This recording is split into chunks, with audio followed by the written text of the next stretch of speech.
Hello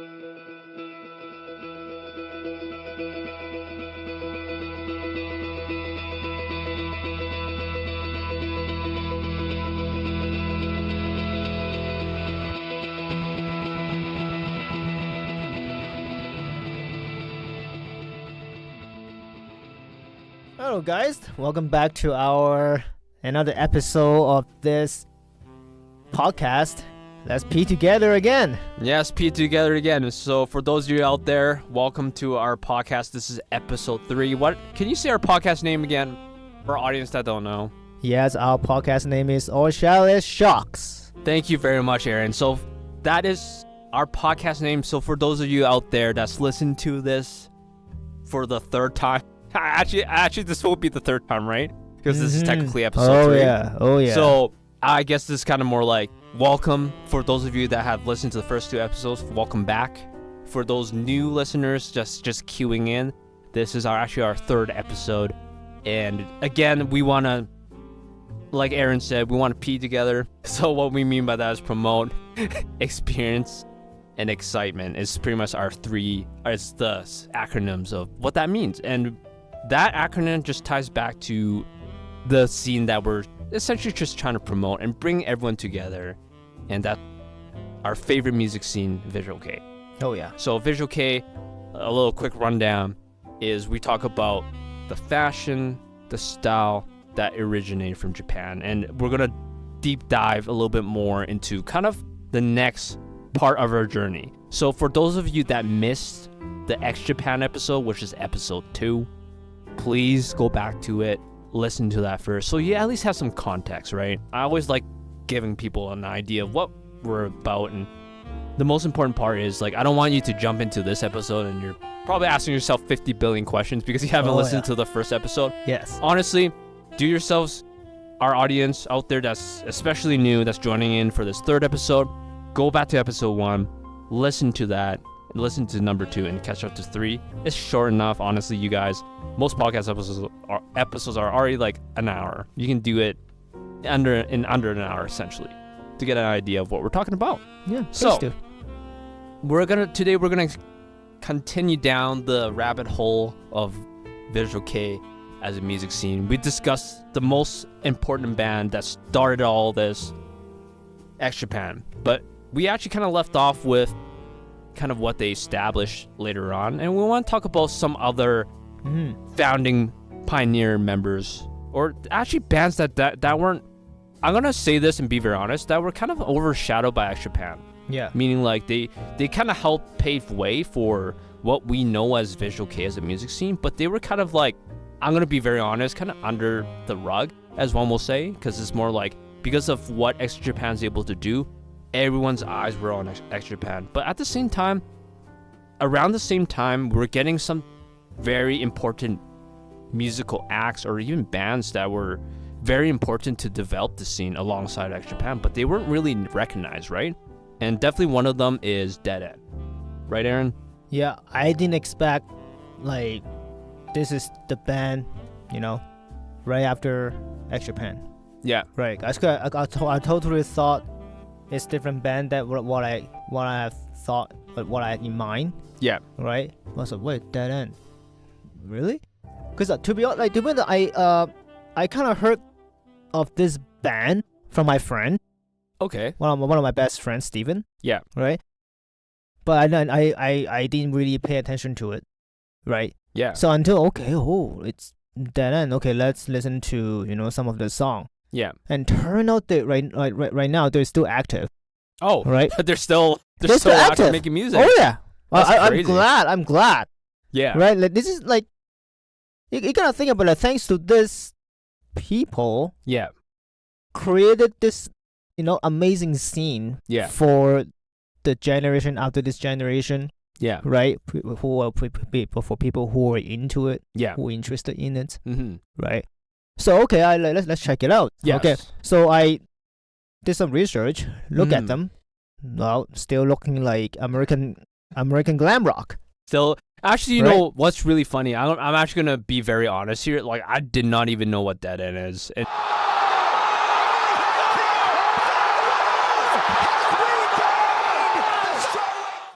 until literally just recently. But like when I actually took a listen to their music, especially just to have an idea of what Dead End was about, it makes sense why they are very important, and this is kind of where we want to bring them to light, because I'm like, oh, I see a lot of things that I see elements of more modern Visual Kei bands and music kind of stems from this too, from this band. It's kind of crazy, especially when we talk about the visual looks. I feel like a lot of that was, like you said, it's very kind of more American glam rock, kind of geared towards that. But you can actually start to see that's the starting mold of what's going to come after that, like style-wise, look-wise. So for our audience, actually take a look at this. It's kind of wild. I want you, if you have a computer screen or a phone screen, please bring up a picture of Xjapan and this band called Dead End. Take a look at their pictures. You're going to notice there are some similarities. Oh, yeah. But you can actually start to see there's a little difference.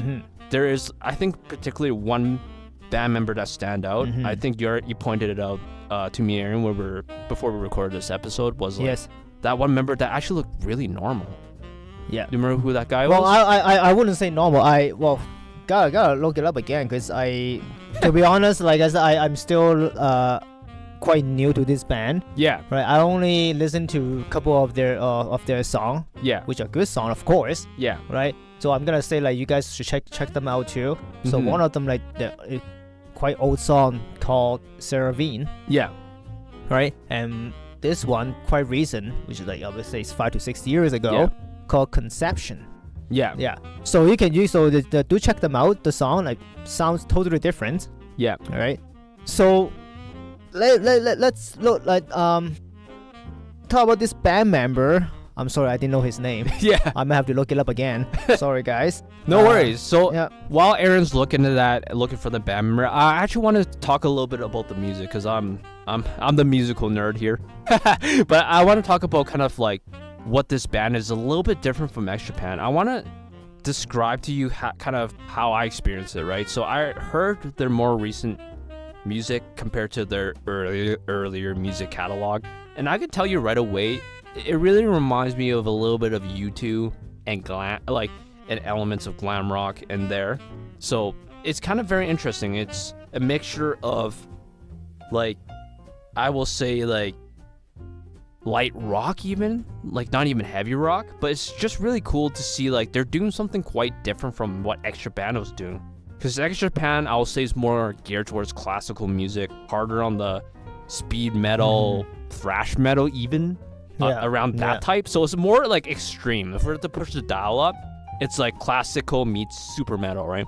But when we actually go to Dead End, it's like this fine balance of like light rock with like even like elements of like pop music in terms of the vocal spot, like the vocals, right? Because from what you told me, Aaron, this vocalist was inspired by James Dio, which is actually for the band Dio, right? I was quite surprised. Like, so this vocalist is Moliere, right? So after listening to a couple of the songs, like listen to the way how he sings, right? And then well, sorry for all those folks that I'm sorry I never heard of Ronnie James Dio how he sang, right? Still sounds so different, right? It's like it tells me like when a musician, and a lot of musicians, they get inspired by other musicians, but like other still, acts, they don't try to copy from one another, right? So it's amazing. Yeah, no, right? You know what? I'm gonna add a little bit more to this. They always say like the best musicians always take what they love or are inspired by, and they incorporate into their own toolkit, right? Yeah. Michael Jackson always said this, right? And that's one thing I really appreciate about the guy. Like the art as an artist, he always took what worked, what he is heavily inspired by, but also make it his own. And that's one thing a lot of artists is. I'm sorry, I'm gonna say this right now. I feel like a lot of today's modern music-wise artists aren't able to take that to heart. It's become more of a music business ploy. We'll talk about why I feel like that's an issue, because that will be a deep talk for sure. But I'm just feeling like kind of like the sense of musicality, especially for bands and music as a whole, has kind of like, there's no identity anymore. Everyone kind of sounds the same. I'm so sorry to say this. Is maybe it's because maybe I'm not listening to the right type of music, or maybe it's just maybe I'm getting older. But I just feel like there's kind of a lack of an identity for music bands nowadays, and I feel like that's kind of sad to see, especially when it comes to music. It's all about personality, identity, and taking what you love, but also making it yourself. Don't just do this for the sake of making money. I think that's the biggest problem. But anyways, going back to Dead End. Yes. I feel like it's just a very unique type of polar opposite of what Xjapan was doing. It's kind of crazy. Like, I heard they're more modern stuff, and it sounds really relevant, like hard rockish. What'd you say? I wouldn't say hard rock because like when you just look at it, you might think that the sounds exactly like Xjapan, but it's no. Okay, if you listen to the song like Seraphine, right? Yeah. The way how the song flow, how the song play, and how Molière sings the song, it sounds kind of gothic. Oh yeah, it does sound a little poetic. I'm not gonna lie, it does sound a little artsy, like poetic. Right? Yeah, with the twist to it. Yeah. Because I compare like the way he sings in that song like with Ronnie James Dio. Yeah. It's totally different. Oh yeah, no. Like at the end of the day, like it sounds more. I don't know. Like I'll say a little bit lighter for Dead End's vocals than like James Dio, because James Dio is still kind of like a type of metal, right? Yeah. So I think that's the biggest difference. Like it still sounds more like very poetic. I'll say poetic. I'm gonna be honest. That's kind of how I see it. Yeah. So and also like go back to the way they look, right? Like it's like this one band member, right? It's actually the drummer. Yeah. Right. The drummer Minato. Yeah. Right. So back in the day, he doesn't have any makeup on. Yeah. Back in the day. And he just stick to this back in the day Japanese bad kids. Yeah. Yankee. The hairstyle, right? Leather jacket, no makeup, just plain looking, badass. Yeah. As like a bad school kid. Yeah, and right? I'm gonna point this out right now. If you YouTube watchers are listening to our podcast right now, I'm gonna throw a nice, beautiful image for you to just take a look at the drummer. I'm sorry, podcast like audio listeners only. You won't necessarily be able to see it, but hey, feel free to Google image this yourself a little bit. Yeah, it's very interesting. It is very interesting. Yeah, the style is very different. I was like, oh, you know what? Yeah, I can kind of see where modern, especially kind of later on when we discuss about later bands and kind of how different periods come in, is where it all came from kind of like I can see parts of it come from this era, right? It still hasn't really changed too much. It just became more unique, kind of more like they took this concept and just made it into different versions. That's kind of how I see it. Yeah. So again, it's again for me, like listening to Visual Kei for such a long time, and I just felt ignorant. I feel ignorant for like not checking out all these like old bands, because after all, because of all these people, all these old bands back in the day, if they didn't start to do whatever they what they want or whatever they want to create that time, it wouldn't be, it may be different than today. Yeah. Right? So like after like me like looking like digging through the whole history of this, like damn, I feel so ignorant. Yeah, well, I feel like it's just more not like I won't use ignorance the wrong word, but I feel like you just don't know that much. Right? I think it just comes down to lack of knowledge. Like even for myself, I'll be very honest, like I didn't really dig into kind of the deep history or the lore of like Visual Kei as like a music scene, because I only stuck with the ones I know, right? Like I stuck primarily to 2000s kind of Visual Kei music scene. Aside from Xjapan and probably even Lunacy, I don't really know too much. And maybe I might know like a Bucktick or something like that, like which is another band. Which we'll go through later. I'm not gonna talk more about it, but that's a different beast in itself. But what I'm trying to say is like, I don't really, my scope is still very small. Like I don't know every single pioneering bands that really helped define Visual Kei over time. But right now, what we're discussing is just the tip of the iceberg. So I hope for those of you that's listening to this, you know, feel free to check out, listen, or even ask us some questions.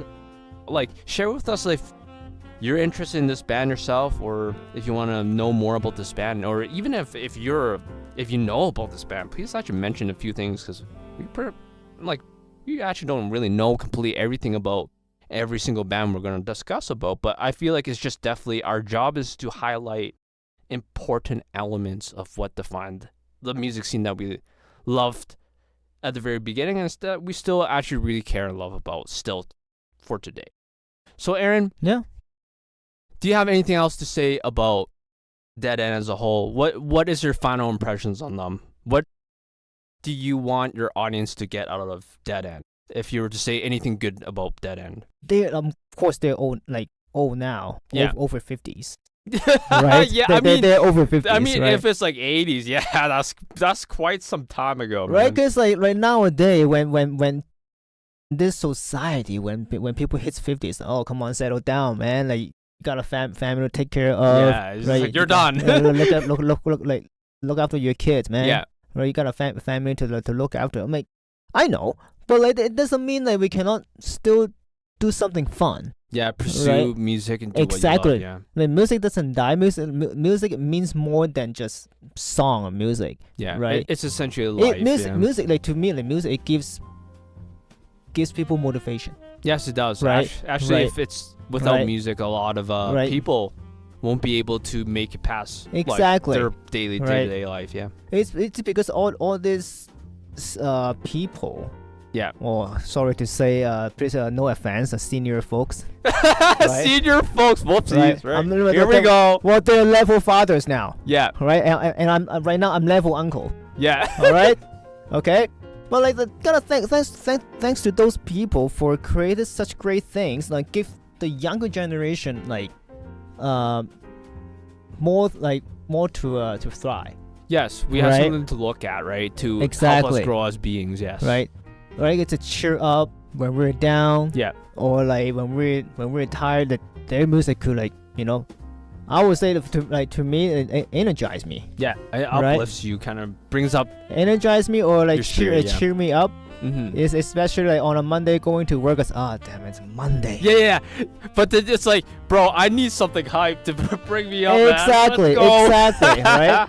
And I'm just glad that like they're still active and hoping one day I could fly to Japan to see them live. Yeah. Right. Yes, that's true. Because like they prove that when they're like 50s or 60s doesn't mean like stop. Yeah, you're right? too old. Get out. Exactly. Exactly. You gotta respect that like they're still out there, still creating music for us. Yeah. Right. That we can and I still appreciate, and I kind of saw that like while being a father, that doesn't mean they cannot look badass. Yeah. They look so badass still. What's the saying? Aged like fine wine. Yeah. And it's like, age is just a number, bro. It is. At the end of the day, it really is. And I hope that like our little conversation and our deep dive into talk about these bands help inspire you, the listener, to go check them out. And I hope that those of you out there that's listening all the way to this, that stayed with us for 3 episodes, thank you very much. Take a look at what we like. Take a look at those pictures of what the bands look like. Listen to the music that we brought up, and kind of get a better sense of what we're talking about. Because I think over time, you kind of will get a bigger, better picture of what this music scene is. Because it's big, man. And we're gonna dive deep down into that more. That we're still at the surface, guys. It's still deeper.